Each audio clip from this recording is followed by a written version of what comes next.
నాకైతే చాలా చాలా కష్ట పరిస్థితిలో ఉన్నప్పుడు ఈ గుడి ఒకరు చెప్పారు.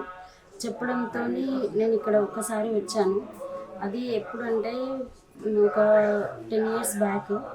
మళ్ళీ ఒకరోజు వచ్చిన తర్వాత మా పరిస్థితి వస్తే చాలా దీన పరిస్థితిలో ఉండే. దేవుడికి మొక్కుకున్నాను ఏమని అంటే, ఒక్కరం రావాలంటే ఏ వెహికల్ సదుపాయం లేకుండా రావాలంటే చాలా కష్టము. కానీ ఫస్ట్ పూజకే నేను వచ్చాను, దేవుడికి మొక్కుకున్నాను. నాకు ఏదైనా వెహికల్ సదుపాయం ఉంటేనే కానీ నేను ఈ గుడికి రాగలను. నేను ఏ పరిస్థితిలో ఉన్నానో నీకు మాత్రమే తెలుసు, నాకైతే ఏమీ తెలియదు అనేసి నేను మొక్కుకున్నాను. కానీ మళ్ళీ ఒక 2-3 మంత్స్ లోపలనే నేను వెహికల్ కొన్నాను. వెహికల్ కొని ఆ వెహికల్ మీదనే నేను ఈ గుడికి వచ్చాను. అప్పుడు నా పరిస్థితి కూడా మెరుగుపడింది. నేను చాలా చాలా చాలా కష్టాలతో ఉండేదాన్ని.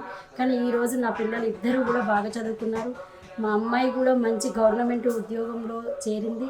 అమ్మాయికి అనారోగ్యంతో బాధపడుతున్నా కూడా ఆ అమ్మాయి ఆరోగ్యం కూడా కుదుటపడింది. నేను కూడా నాకు యాక్సిడెంట్ అయ్యి నాకు నోరు కూడా అసలు మాట అనేదే రాకుండే. ఈ గుడికి వచ్చిన తర్వాత నాకు మాట్లాడి నేను ఈ రోజున నా పిల్లలతోని నేను కలిసి తిరుగుతున్నానంటే దేవుడి యొక్క అద్భుతమే.